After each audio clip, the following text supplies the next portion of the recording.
Hey, it's BT. This episode of Tales from a Gemini is with Josh Denny. Josh Denny, I met him about probably less than 20 years ago. I think it was his first opening gig. He opened up for me. I loved his enthusiasm as a comic, and it's still there. And this guy, he definitely has opinions, and he definitely stands on them, and he stands on them with authenticity, and he believes what he says. There's no fakeness here.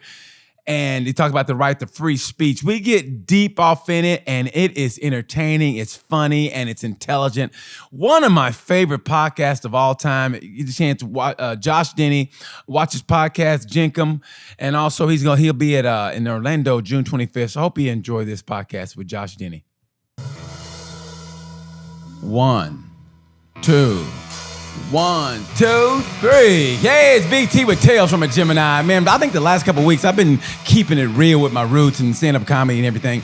And right now, this guy, I remember being in Minnesota. I'm going to do a show, and this guy was just so into like comedy. Man, he was like just, asking me questions.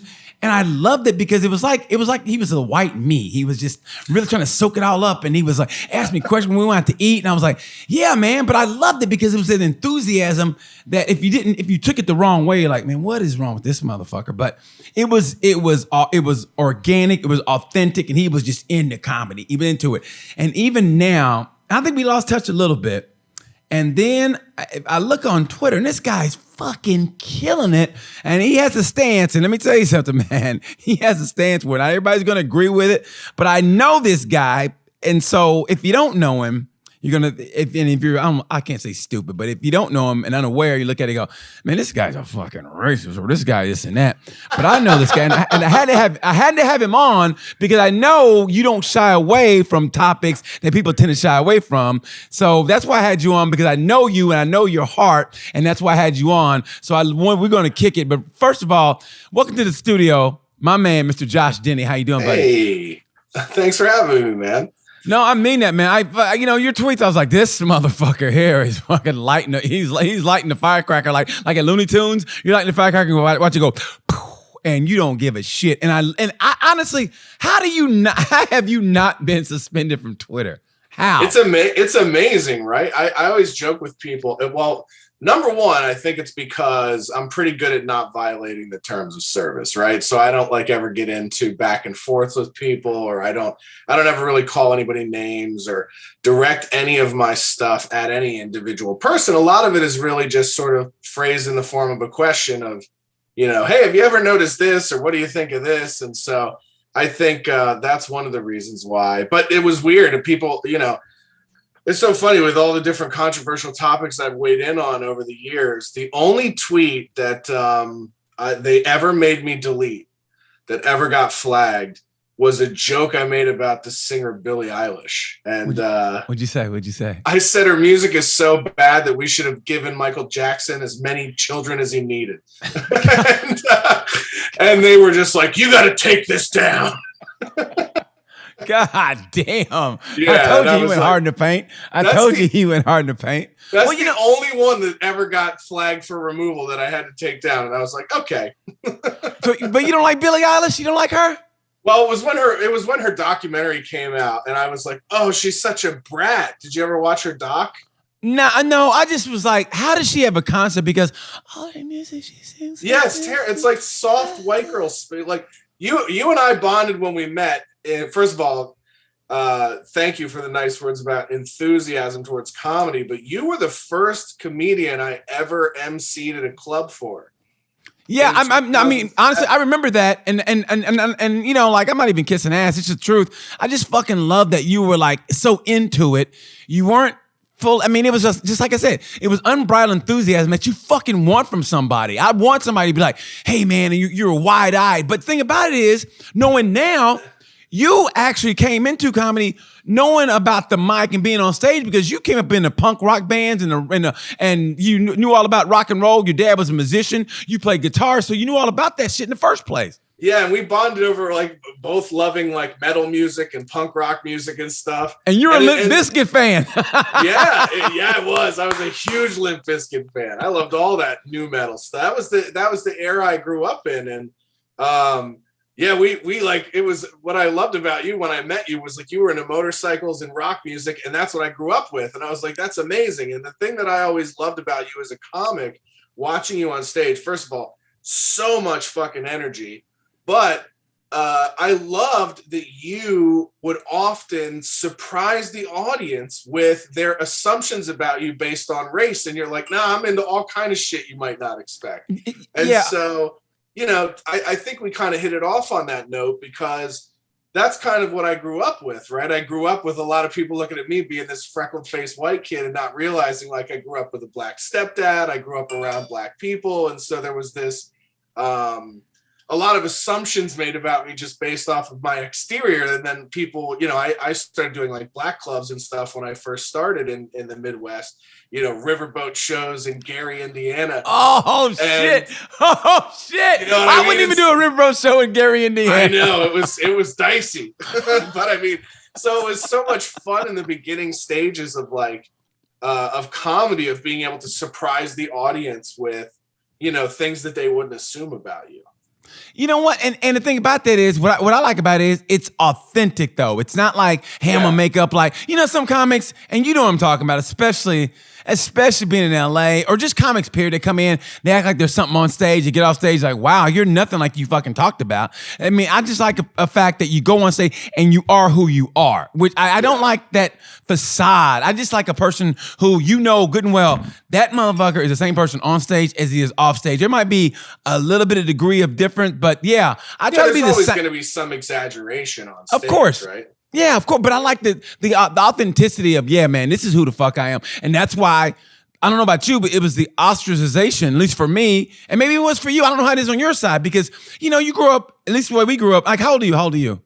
I'll be 39 in August. Okay, you're a little bit younger, but you know, it's like the same thing as like, you know, they expect this from me. And if you grew up in a certain neighborhood, at least I did. And like I always say, I was black until fourth grade. And then when they found out I like Kiss, it was like, what? And they were like, you ain't nothing but a white boy. You want to be white? And it was like, whoa. But then I would go to school. We got bused to a white school. And so, I mean, well, you know, it was predominantly white. So they were like, oh, you like Kiss? And so I had my white friends there, but then I get on the bus and it was all black. And then I go back to the black neighborhood and it was like, you white boy. So it was that yin and yang. But you know what? That taught me, I don't know if it taught you, is individualism. And like, you know what?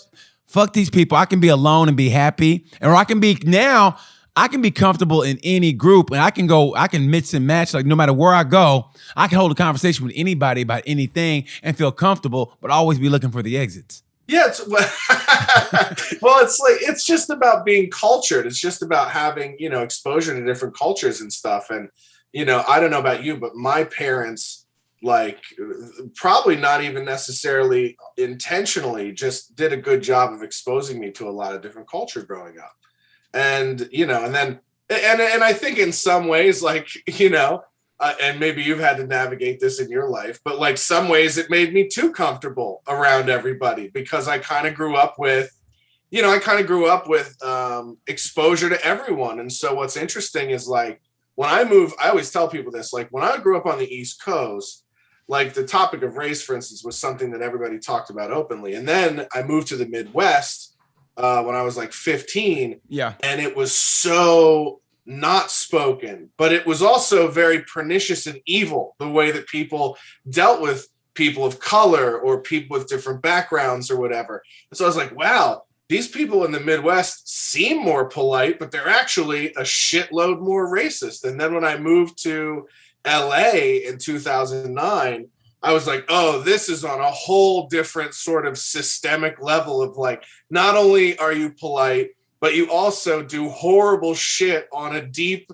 rooted systemic level to fuck with people that are different than you. And so, you know, I guess I'm just fortunate that I got to live in a lot of different places in my life and kind of see, you know, how race, and I've always had like a lens where it's impossible for me not to see things through, or not to see like funny racial stuff. And I think so that's from being like a redheaded kid, because like you, it was like, I was never white or black. I was always a fucking ginger, and I was hated by everybody as a kid. You were the Canelo of your fucking people. Yeah. So it was like, I remember I grew up like elementary school. I went to elementary school in Delaware, and we had like the school was probably like, I want to say like probably 60% white and then 20% black and 20% Puerto Rican. And my best friend growing up was Puerto Rican. And I didn't know we were different. Like in elementary school, I didn't know we were not the same until other kids started to be like, man, why are you hanging out with him? He's Puerto Rican. And then they'd be like, why are you hanging out with him? He's white. You know what I mean? And so it was... That's the beauty of kids, though. I mean, nothing ruins a kid like adults, man. I mean, that's the beauty of it. Like now, my roommate now, she's lesbian and she's white, and she had a kid through in vitro. Her kid is, he's like Irish. His dad was Irish, or whatever. So he's white. So, but he didn't know that we're different. So we go to the pool. I mean, he just plays with kids who are just kids. And I don't think we've laid the heavy shit on him yet. You know what I mean? So he's just playing with whoever. And it's funny because we're at the pool one day, and he's playing with these black kids that are older, like these like teenagers, maybe 12 or 13, and he's like 6. So I'm like, hey man, listen, you got to be a big boy. And he goes, okay. And they're playing football in the pool. And he's throwing the ball back, and like, yeah, way to go, little man. I'm like, good for you, buddy. And then they start going nigga. Now, all right, we got to go because I didn't want to. He's like, what's this new word I learned? You don't want to say that. No, what I would do is I would just point to the sky and say, see what that is? That's a Spirit airline. Chances are the answer to your question is inside that airplane. That's what I would say to him. But it's the truth, though. Kids are just fucking kids, man. So it's amazing how you learned at an early age also how to navigate through that. So what did you learn? Well, when you got older and went to LA, I want to hear your thing on LA because I found the same thing with LA also. Like if you don't know going in, you think, this is going to be so much more different than every place else. They're all going to be liberal and everybody's going to be one big happy family. You get there, you're like, it is exactly opposite of everything. You're like, what the fuck? I always say the scariest place I've ever been in my life, and I've been to 49 states. The scariest place I've ever been is Huntington Beach, California. That place was like, holy, this is like Nazi Central. Yeah, I mean, well, I didn't see that, but I guess it was probably a different time. Like I know, like even in the 90s and stuff. Like, do you know Tony Kaye, the guy who wrote American History X? Like he was like a hippie who lived in Venice. Yeah, and so much of that experience was like of that. I guess there was like hardcore white supremacy in Venice in like the 80s and 90s. And when I got out here, I didn't get out here until 2009, so I didn't really ever see any of that. But it was. I think what was really shocking to me about LA is like how it is so sort of segregated by neighborhood and city, still to this point. And I think there's a lot of people to this day who like, then maybe they moved here from like they went to Stanford or they went to Yale and then they come to LA and their bubble of LA is like West Hollywood or their bubble of LA is like, Silver Lake. And they're just like, yeah, it's this great, awesome, diverse place. And I go, you've never met Mexican people who live in Boyle Heights. Like you've lived here for 11 years and you've never left your fucking neighborhood. Yeah. Yeah. I mean, so there is like this sort of weird ignorance to what I'm sad about in LA is I feel like the real culture of Los Angeles is being priced out of the city. And so, in the next 5 years, the only people who live here are going to be rich kids who went to Ivy League schools. And the great Latin and Black culture that built this city, that everybody loves to claim when they move to this city, is going to be forced out and forced to live in other places. I feel the same way too. And it's like you said before we got on, you go, man, you got out just in time. And it was like when I got out, it was about, I don't know, I couldn't feel that coming on then. I mean, I definitely feel it now. Like there's no way in the world I could have survived the pandemic living in LA, so I'm glad I'm out when it comes to that. But now look at now, I go, man, it's not gonna get better. They're not gonna lower the prices now and be like, you know what, we're good. Let's go back to the old. It's not gonna. I just think it's gonna get worse. And I hate saying it 'cause I'm an optimist, but it's like sometimes you gotta go, holy shit, it's a shit show, bro. Well, you have the worst combination of things politically here, because you have essentially like a lot of people who have enough money to not really give a shit. Yeah. And so it's like one of the things that I was kind of surprised you didn't see more of in the pandemic were like home invasions, because I go, you literally have the wealthiest people in the world living 7 miles away from some of the poorest people in America. And how long before they realize, like, yo, man, that gate's not that tall. You know what I mean?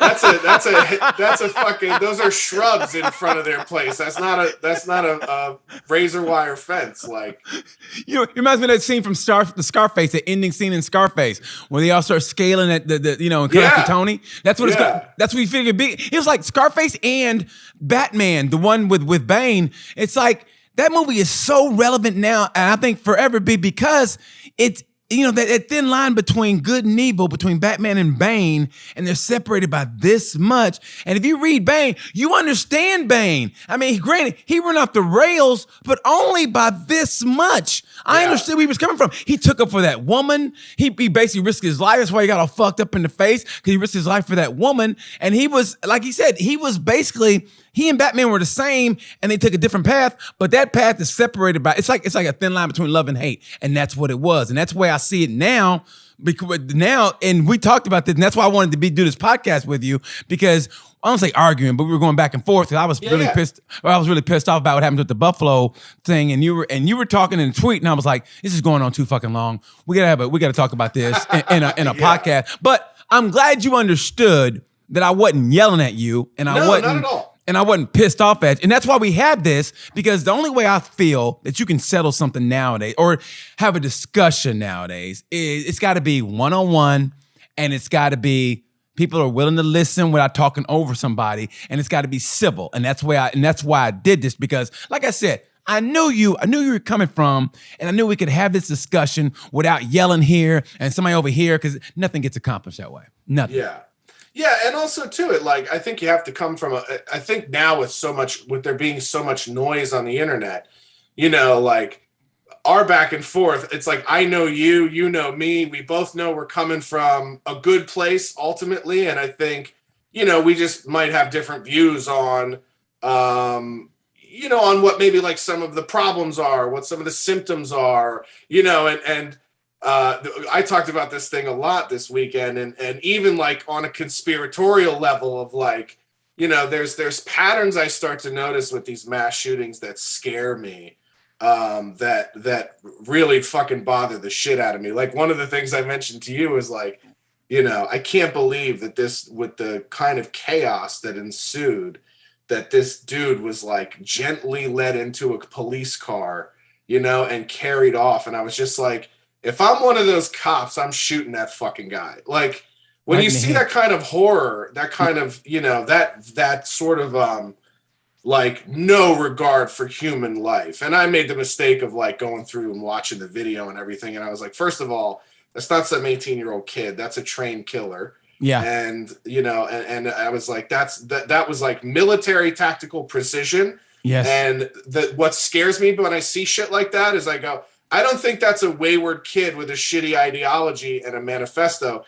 I think there's even heavier, deeper, darker shit at work, because I don't think that kid acted alone. I think he's part of something even bigger and more pernicious than we want to think about, or that, you know, you hope those things aren't true, but it's like when you watch that video, you're just like, that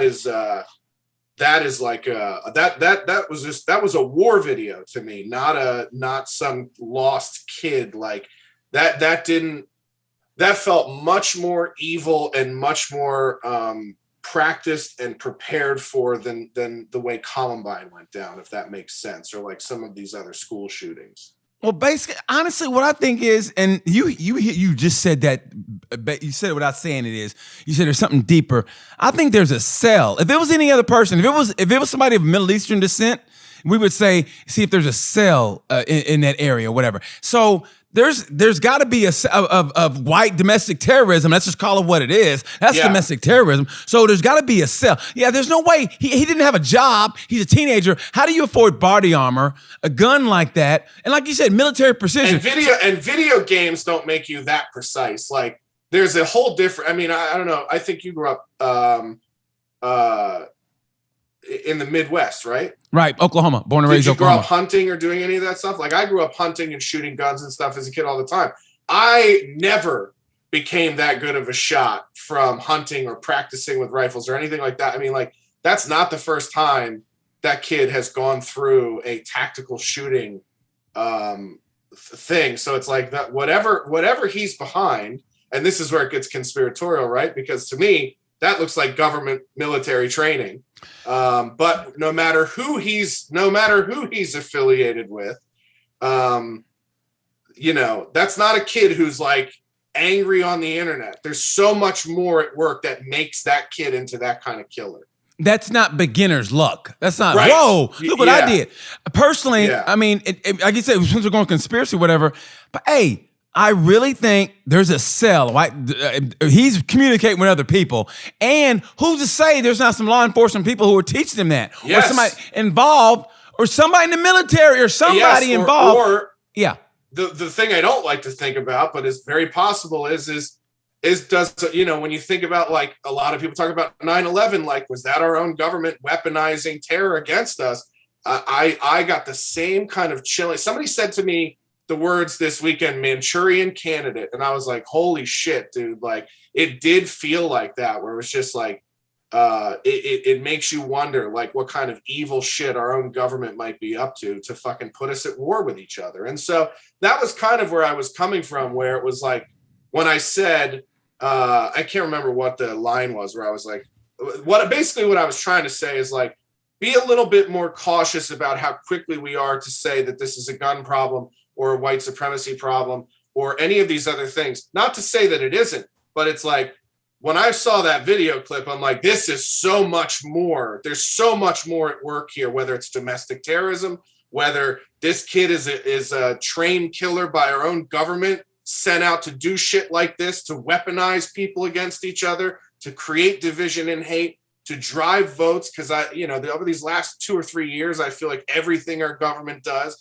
is to manipulate us into voting one way or another, or to believe that there are these evils that really aren't there, that are things that we have to fight. And I think our own government has gotten so good at giving us bad guys to go fight against. I mean, I think we did it with the Middle East. I mean, you haven't known me while I've been with my girlfriend for the last 10 years, but she's Iranian. She's from the Middle East, and seeing the kind of like open racism towards her people after 9/11, and even to this day, with the different sort of terrorism things and things like that out there. It's like, it's amazing how easily I think we fell as a culture for like, oh, Middle Eastern terrorism. Yeah, they're the bad guys for the next 20 years. Cool. You know, you hit it on the head, dude. I mean, I'll go back even further, when the Oklahoma City bombing happened, and I remember where I was. I was on my way to perform at Columbia, Missouri, and I remember it happened in Oklahoma City. And, you know, granted, it was no social media wasn't like it was now. And the first reports was that it was people of Middle East. I mean, they just threw it out there like that. And I go, you can't say that, because I know how Americans think, and I know Oklahomans. So, and something like that happened, you put it out there like that, I knew what was going to happen. They were victims of hate crime. So I knew that was going to happen. So they attacked me, and they brushed over that. How they, attacked the people who look Middle Eastern or whatever. They attacked those people. And then even when they picked old boy up, Timothy McVeigh up, I mean, the guy who basically put him in the car and drove him back to Oklahoma City was kind of siding with him. And I was like, and that's the problem we face in this, man. Like you said, they're pointing the finger and the government's trying to tell you that's the bad guy. That's the bad guy right there. So, half the people here, and I hate to say this, but I just think half the people here are monkey see, monkey do. So that's the bad guy. If he's not white, that's the bad guy. And so they're going to do that, and then not knowing that the bad guy is really, you turn that finger and it's fucking either you or it's the people that told you that's the bad guy. Yeah. So that's all like I wasn't disagreeing that we have a problem with racism in this country, but I almost wonder if it's the tail wagging the dog, where it's like, are there people that work inside our government or just that are part of like these evil fucking groups that do shit like this to continue to build that division and hate? What's interesting to me is like, I love what Morgan Freeman once said about racism when he was asked, and I think it was in a Charlie Rose interview or something, and he said, how do we fix it? And he goes, stop talking about it. Every time it starts to go away and we start to treat each other like human beings, we breathe life back into the argument of racism and hatred. And I feel like it's like every time, we get a good thing, like what happened to the fuckface that killed George Floyd, when you have something like that feels like progress, it's not very long until we have something like this that feels like it sends us spiraling back to the beginning. Do you know what I mean? Trust me, I hear you. It's so disappointing. To me, it's almost like COVID. It's like it's still out there, but if we don't talk about it, then we feel like it's gone. You know what I mean? I mean, look, the cases are skyrocketing in Chicago and other places. It's still there, but hey, we're not talking about it. So it's got to be gone, right? Everything's good, but it's still there. It's a lot of willful ignorance for a lot of these types of things, right? Well, yeah. Listen, to me, you're saying it best to me when you said it's the government at work, because it's like this.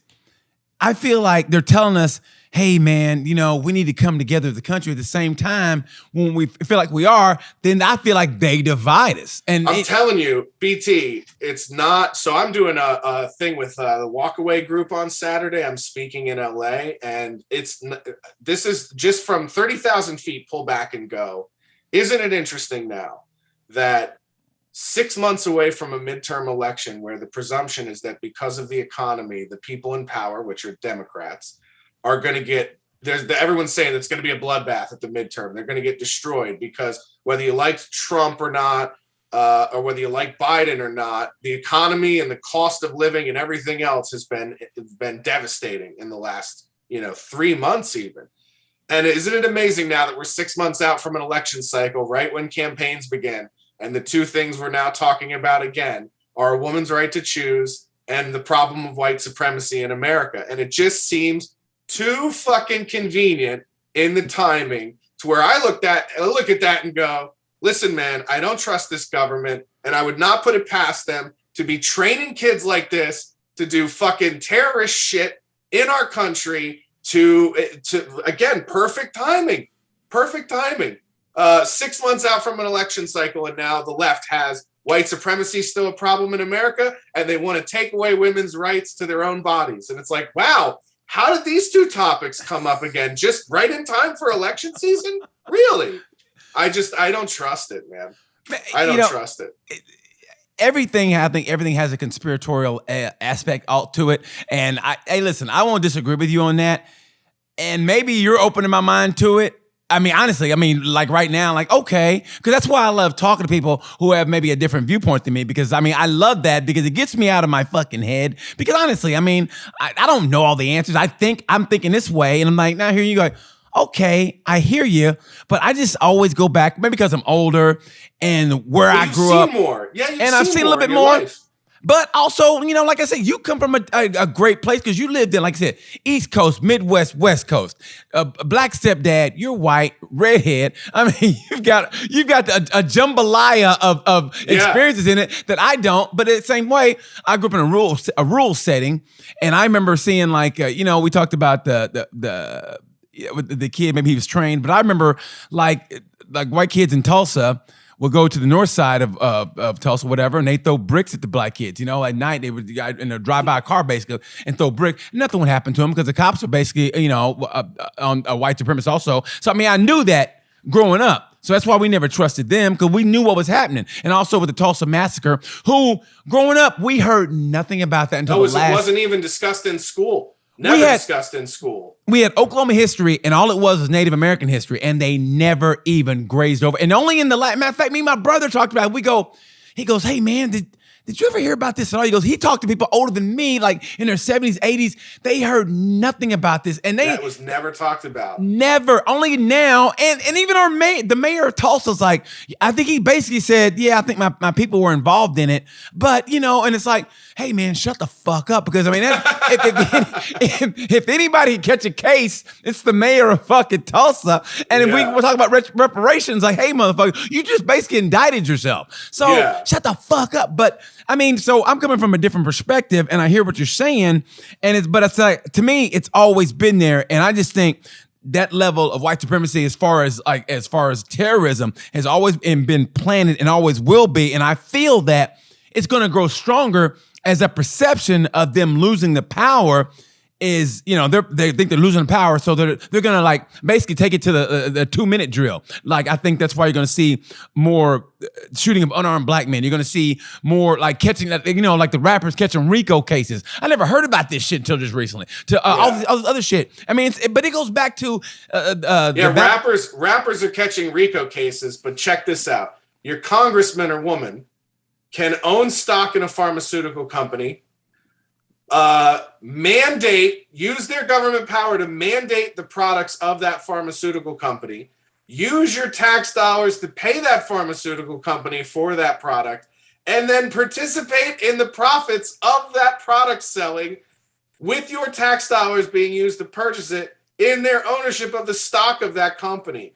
That is racketeering on a level that is beyond what the fucking mafia did. I mean, like, every single person in Congress who owns stock in one of these pharmaceutical companies that made a vaccine should be in fucking prison. Who chin checks these people? Who chin checks them? Nobody. Yeah. They should be, honest, I'm with you. They should be on trial. They should be in jail. But all of a sudden, but they're immune from the law? How is that possible? Yeah, it's insane. It's insane. Meanwhile, if I forget to put like something in my taxes, they don't miss that. Yeah. Right? Like they go, wait a minute, what about this W-2? You owe us $8.37 more than what you paid us, and we're gonna fucking get it. And we want it now. The juice runs now. Yeah. You know what I mean? It's like, if you've ever been late paying taxes, you're like, man, they got the VIG on this thing right away. Like, they go, yeah, you actually owed it to us in April and it's October. And even though you filed an extension to file late, juice runs since April, kid. So it's like, I just have over the last like few years, I have such a deep mistrust of government. And like, I have friends that are on what people consider the extreme right, and I have friends that are on what people consider the extreme left. And I just don't see the kind of racism out of those groups one way or the other that they get labeled for having, right? And so it's just like, by having exposure to the extremes and not even encountering people who have these like deep-rooted like white ethno-state ideologies that even sometimes the media has accused them of, it's like, man, is this thing, I would never say it's not real, but is it what the media makes it out to be? And are these things that happen that remind us that it's there representative of organically what's there, or are they manipulating us and doing these kind of like deep state operations that make us, what blew my mind on Saturday was like, there were 2 other shootings this weekend. They had this kid's manifesto before the story even broke. And it's like, that shit always, like, remember when that happened with that cop that like barricaded himself, that Chris Doran case? Yes. And it's like, he's in a cabin in the woods shooting at the police, and they already have this dude's manifesto. Come on, man. So it's just those kind of things. It's like, after watching what happened in COVID, there's nothing I wouldn't put past the people in power now to stay in power. There's nothing I would believe they wouldn't do to stay in power. Personally, I think it's Hollywood, the government, and the media are all in it together. It's a triangle of hate because think about it. You if you control the media, and then Hollywood. Think about it. I mean, the movie no one talks about is you just said it. The Wag the Dog or whatever. Oh yeah. One of my remember that? favorite of all time. Yeah. Yeah, I mean, okay, no one talk. That movie should be brought back. That movie and I, Robot should be brought back so people can go, what the fuck? That one and what maybe before your time, Invasion of the Body Snatchers. I remember that. Yeah. Yeah, this is a little different, but still, I mean, if you bring those movies back, you'd be like, wait a minute. And I'm a firm believer. And you get those three. Okay, Hollywood can dress stuff up, make this look like this, and then like you get the media. You control the media. You control the narrative. So you go, oh my God, like you said, how do you get the manifesto? That's some shit to me. You find out like, oh, and then look what we found after you killed him, maybe 3 days later, maybe, or 2 days later. But you, like you said, you found it before anything else comes out. You found the manifesto. How did that happen so conveniently? I mean, yeah, my friend Jessica Gahawi was killed in the Colorado theater shooting. She was a hockey journalist. I'm a big hockey fan, and her and I became friends on the internet. And she was one of the, half a dozen to a dozen people that were killed in that Dark Knight Colorado theater shooting. And that dude, like when they went through and kind of exposed, like this is what we discovered about him, whatever, that news trickled out over 6 months. They didn't have everything on the day he was arrested. You know what I mean? So it's like. And then same with Columbine, like things were coming out about Columbine years and years later. And so some of these, like when it's like, yep, he's a white supremacist. We got it. And I was just like, and you know what blew my mind, BT, was I was like, yo, if I'm one of those black cops, right? Right. And I roll up on you and I just see nothing but black people in the parking lot and I'm shooting that guy. I don't know if you guys saw. I saw a grenade on his belt.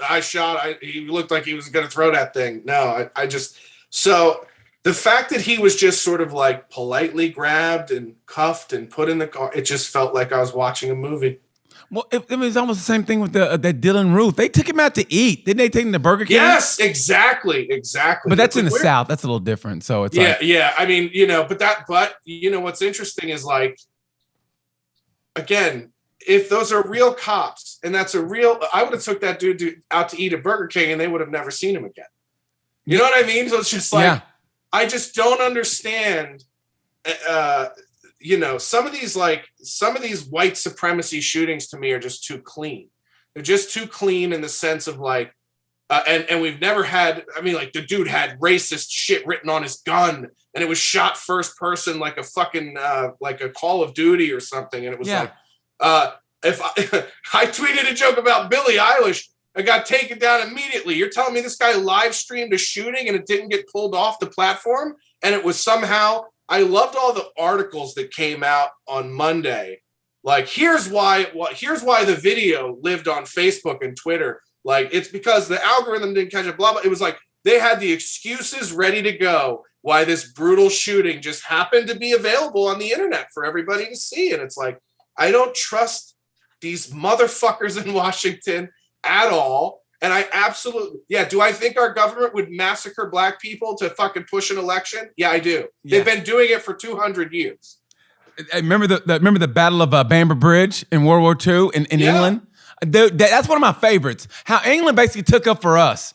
It's a black only bar. Like, what? Yeah. I fucking love that. Right. Yeah. I mean, so it's just like, I see those things and I go, man, I believe it would be the government before I would believe it would be some fringe white supremacy group. Not to say that there aren't those out there and that maybe they are getting more dangerous and maybe they are weaponizing and training militarily and doing these things we don't know about. But I just think the timing is so unique. And the fact that not a single cop was like, nah, fuck it, he ain't making it back to the station. You know what I mean? Like when cops are willing to take the kind of risk out of hatred that led to the death of George Floyd, I don't think it wouldn't work the other way where cops would be like, nah, fuck this dude. This dude slaughtered a bunch of innocent people. He ain't making it to trial. I just don't think, and I've met enough cops to know that cops think like that.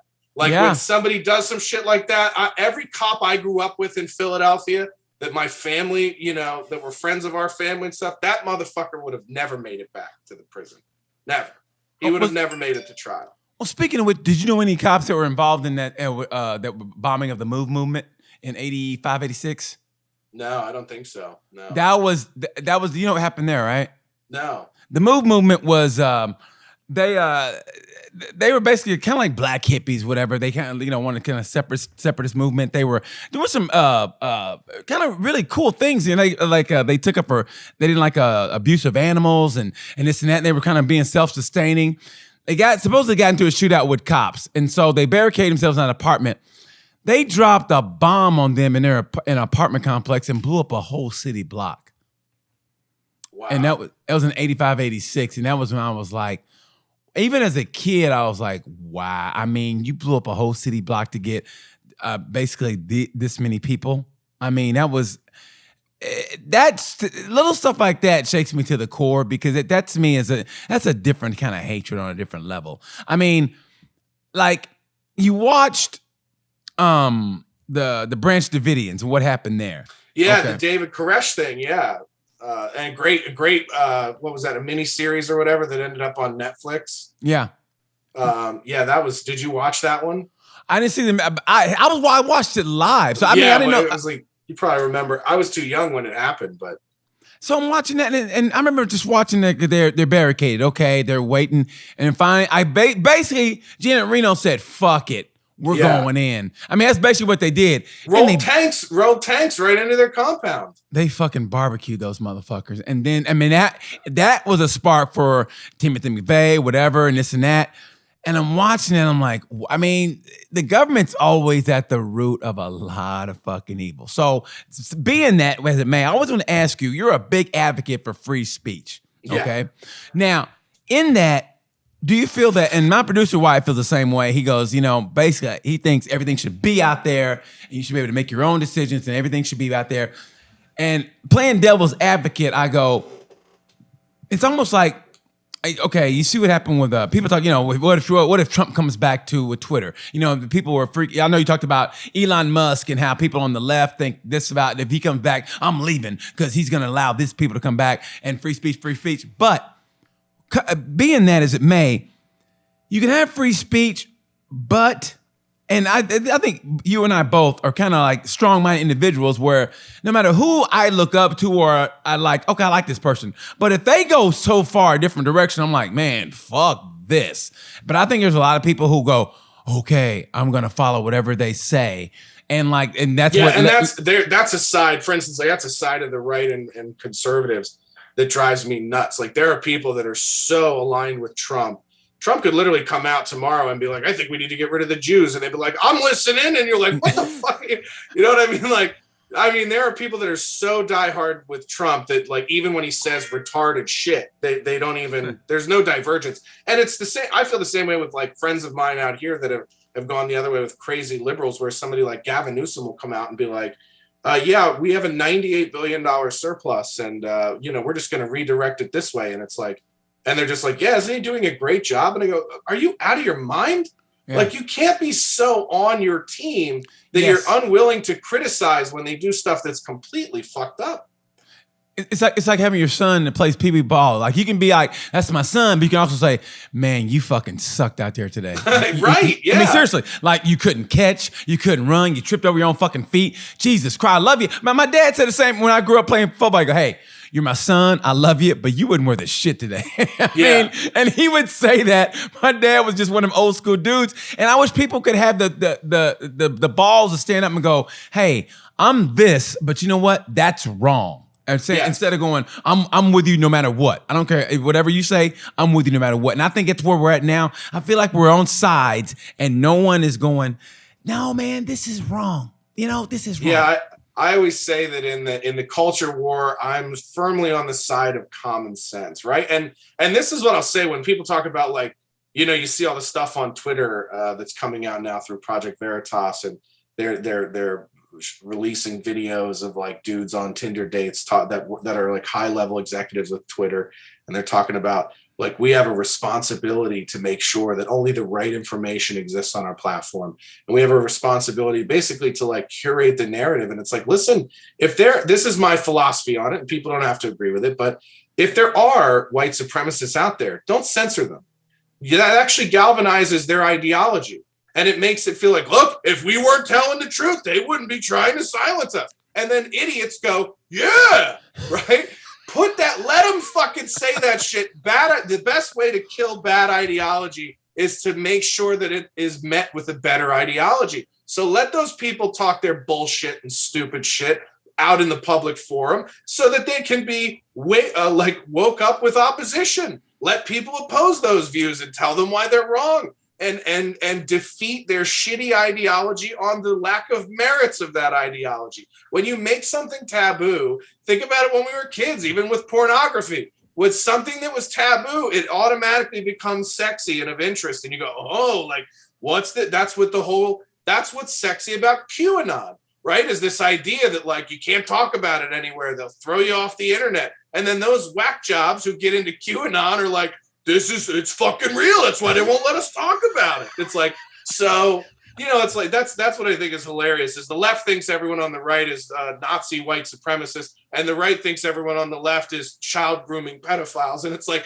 obviously our nation is not just made up of white supremacists and pedophiles. I think the trips to the grocery store, and probably a bad example, but I think the world we walk around in would be a lot different if that were the case. It's just like a guy walking his child wife down the street, across the street from a bunch of guys in a pickup truck with crosses to burn. And, so it's like, obviously those extremes are not representative of the truth, but it's like, so that's why I'm so pro free speech, is like, let these fucking white supremacist idiots on Twitter and make them deal with the consequences of their shitty ideas. I'd rather it happen there than after the point where they get so fired up in there. And this is, I always go back to World War II. Hitler wasn't made on mainstream media. He was made in beer gardens and speakeasies and underground. And there was this sort of like, we're part of the resistance ideology in World War II Germany. And then by the time he rose to power, he had enough time underground to really cultivate an army that was supported his ideology. If the German government put that dude on the news in the very beginning and he had to debate that point of view, he would have gotten nowhere. Right. And so in a weird way, it's like by censoring things, you actually lend credibility to shitty ideas by doing that. You put Hitler and Don Lemon together when he first came out. How right would that be? Don Lemon's talking to Hitler, fresh Hitler.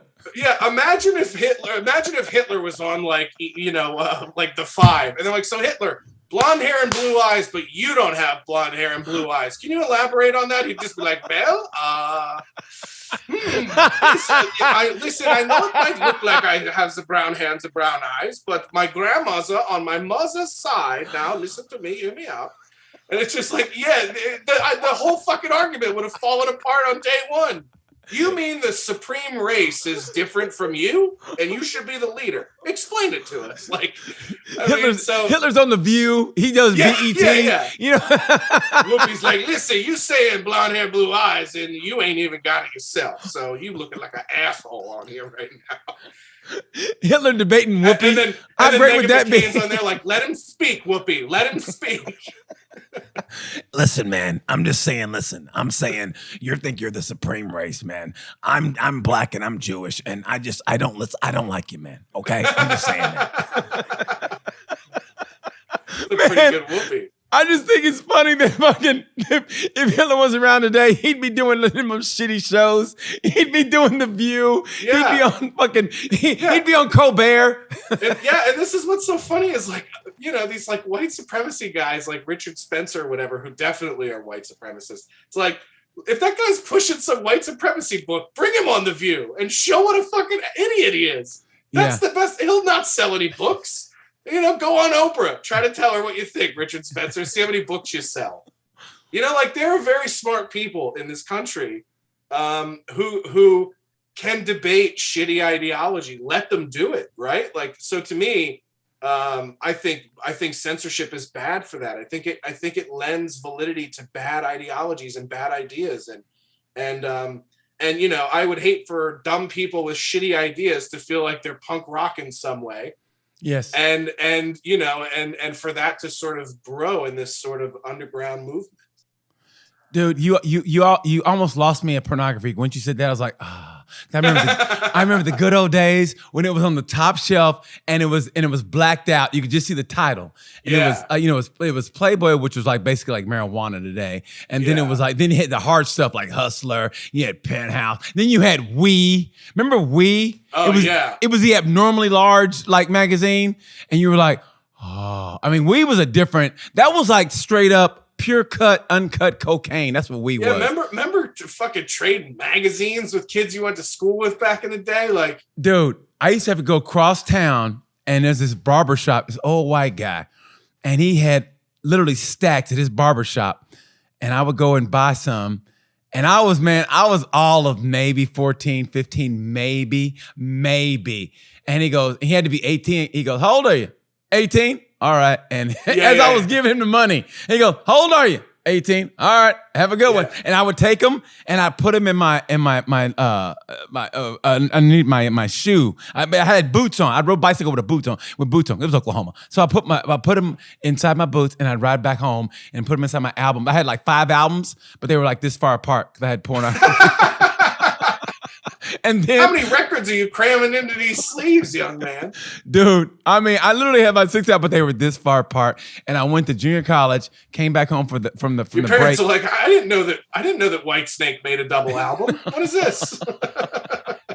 And my brother goes, Mama found your magazines. I go, really? And we never talked about it. Oh, isn't that great? Don't you miss the days when that kind of stuff would happen? Parents would be like, we'll never speak of it. Yeah, these are the things we don't speak of. I love that shit, man. I love that shit. Yeah, now I can't even imagine being a kid growing up now. Just your parents grabbing you when you're 6. Are you sure you're a dude? I saw you playing with some dolls and the girls the other day. You sure you're a dude? And you're just like, I don't know. What's a dude? They're just like, yeah, you're probably a chick now. Let's get in dresses. Or they look through your browser history. God damn, my son's a freak. You know what I mean? Oh, yeah. Like, Jesus Christ, son, this is what you like? And you go, hey, Dad. Hey.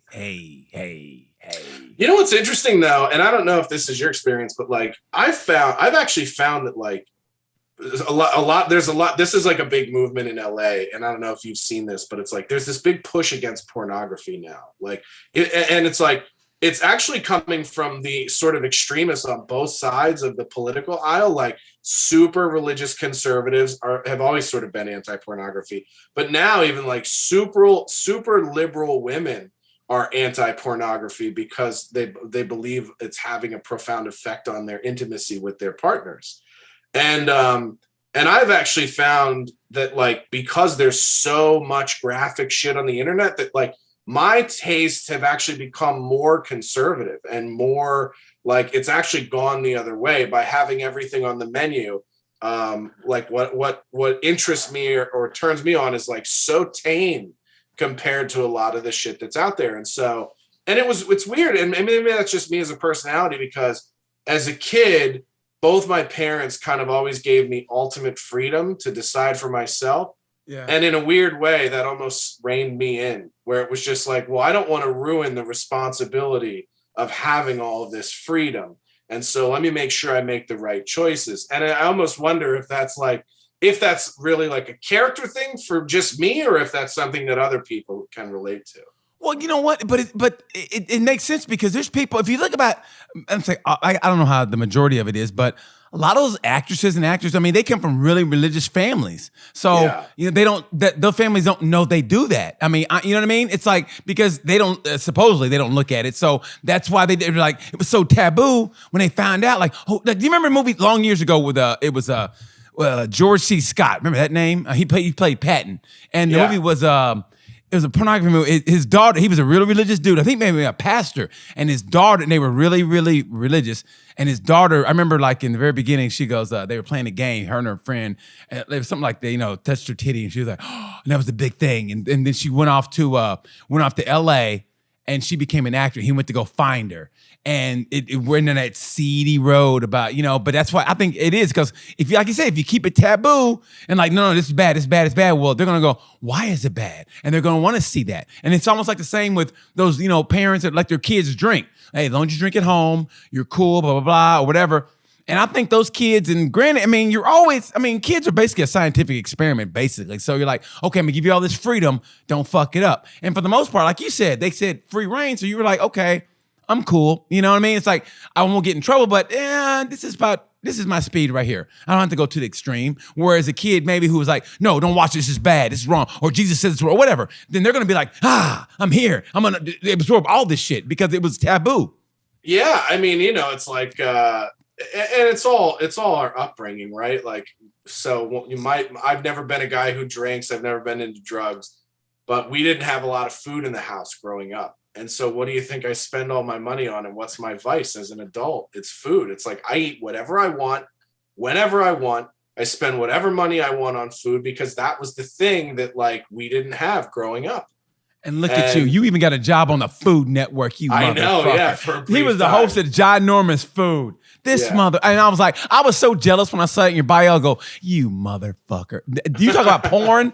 Food Network is my porn. At night, now, if I'm hungry and I see the Food Network, dude, it's just as good as just watching Pornhub. Man, watching Beat Bobby Flay, motherfucker. Beat Bobby Flay is my YouPorn. I was a judge on an episode of Beat Bobby Flay. Were you really? Down. Yeah. Everything I did with Food Network, they took down though. How was Bobby? Was he a dick? Great. He's great. Okay. Yeah. Well, what's funny is I did Bobby Flay. Like towards the end of my time at Food Network, and I remember having a conversation with him and saying like, I don't think they're going to pay us the raise we asked for because the show was a hit. It was doing really great numbers, and I was a new face on the network. And I think people gravitated to the fact that I wasn't a chef, like I wasn't some tattooed, like classic chef. I was a comedian, and I was silly and funny, and there were two things that I wanted to do differently if we were to continue working with the Food Network. Was I wanted to kind of inject a little bit more of myself into the show because it was very much like, you're going to do what we tell you. You're going to say what we tell you. And I felt like they took a lot of my own ideas and personality out of it. And then I wanted to be paid somewhat adequately, based on the number of ratings that we were doing. And they were just like, no to both. And so I was like, okay, well, we'll go out on the market and just, now that I have this credit and resume under my belt, maybe I can go out and pitch some shows to other networks and do something that's like a little bit more close to home. Like, and it was funny because, so I had this conversation with Bobby Flay, and he goes, he's like, they should pay you. He's like, rising tide lifts all ships. Like you're a new face on the network. We need new life. We need new blood. And, we need some youth over here. It's been like the same 5 people hosting every show for 10 years. And you bring a new audience and so that I hope they'll do the right thing. and they didn't, but, and then Duff Goldman said something to me that really resonated, because I had gotten into it on Twitter with Adam Richman, the original host of Man vs. Food. And, and Duff was like, listen, man, he's like, we talked about that. And he's like, ignore Adam. Adam's like this with everybody. He's kind of a passive aggressive dick. And then he was like, how's everything with your show? How's the situation with your contract and everything? Are you guys coming back for, more and more episodes? And I was like, yeah. I was like, I like it, but I just kind of want to do something that's got a little bit more culture and a little bit more soul to it. And he goes, listen, man, all of us come into this world trying to become the next Anthony Bourdain, and you're going to find out real quickly that they just want you to be Guy Fieri. And I was like, oh, that kind of stung. But it's funny because you look at Duff's career, and Duff just is on Food Network all the time. He's like a judge on everything. Yeah. Like if you were like, who's Duff Goldman really? You wouldn't be able to really ascertain that from his shows. He's just sort of like a company man. And so I kind of had to decide, like, do you just want to be a company man and host these shows and be, the fucking whitest, most flavorless vanilla ever? Or do you want to be yourself? And I was like, nah, I don't want to be some vanilla, TV host. That's what I fucking love about you, man. You've always been yourself. I'm not even kissing ass. It's just the truth because you paid the price. I mean, you've gone, you've had your lawsuits and you've tweeted what you felt like. I mean, honestly, you were honest with, like I said, it's not the facade, like, I'm going to be this person, so I'll get viewers, or I'll get, these followers. Yeah, a lot of people think that it's like contrived, that I'm trying to be some sort of edgelord. And listen, like, I don't always my ideas and my thoughts don't always come out the best way. You know what I mean? Like, oh no, trust me, I know. Yeah. So it's like, but my heart's always in the right place. Like the whole straight white male tweet in 2018 that kind of blew things up in the beginning for me was like, I was noticing a trend in Hollywood, which was a very sort of in my bubble thing of like just this sort of open racism towards white people. And I was just like, this isn't progress. If we're just going to start picking new groups to be racist towards collectively in society, we're never going to outrun this thing. It's just going to be whoever's in power is then going to oppress the person who's not in power. And it's just like, it's just wrong. Like whether you think there's some level of like, it's the old two wrongs don't make a right that we grow up hearing as children. And it's like this idea that you're somehow going to reward black people by punishing white people in the entertainment industry. It's like, no. Give black people everything that they deserve and that they should have and that you've denied them of. But don't do that by taking away from these other groups. Like, you don't have to do that. You don't have to pit us against each other. No one knows how to run this motherfucker, man. And I mean, if like we said it best, common sense. I mean, no one knows how to run this. I mean, yeah, you don't have to go like, okay, what we're going to do is we're going to take this way. So you guys get all this, wink, wink. And then you go, can you believe I'm sorry you're white, but that's just, we got to give these guys this so you guys can't have this. And then that's going to develop more animosity. And then, yes. And now you're almost back to square one. Yes, exactly. It's just like, all you're doing is pitting these sides against each other. Yes. And, my buddy Sam Tripoli has this great thing of like, race is the thing that the rich get us arguing over so that they can stay in power.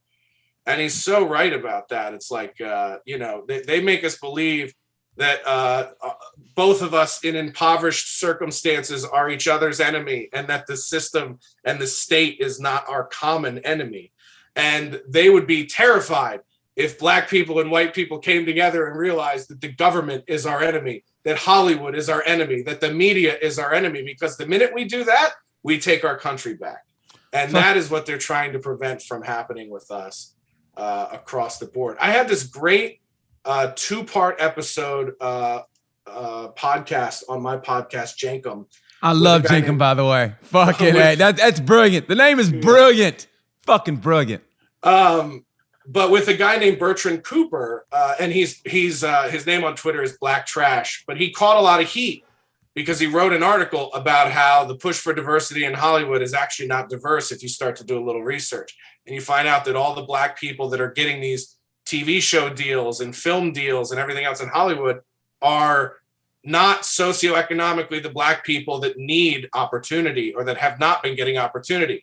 They took, instead of giving TV shows and comedy specials and all of these documentaries and whatever to Ivy League white kids, they just started giving it to Ivy League black kids. And so when you look at the socioeconomics of who's getting these shows, you're not seeing people coming from a real impoverished background. You're finding out that like, oh, this black woman that they're trotting out is like, isn't she a great comedic mind? And you're like, yeah, her family worked for the Obamas. Like they grew up affluent. Like we want everyday black voices in media and and it's like a great example is like for a killer like you to not be given the opportunity to do specials in Hollywood. And then there could be like some mixed kid who went to Stanford who checks the diversity box, who's shit at comedy, gets 2 fucking hour-long special deals on Netflix. It's like, is it really diversity and inclusion, or are you just fucking checking the box with people that still go to your country club or still go to school with your kids? And so he was like, he basically, and I don't want to butcher his words, people should go check out his work, and he wrote a book on it that's coming out. But he wrote a real great piece that essentially like shows you, I know you like Issa Rae and I know you like Insecure, but here's Issa's background. And is she really the voice of modern Black America, or is she the voice of a certain upper echelon of modern Black America? And he got a lot of criticism from other Black people because he took this stance and wrote this story.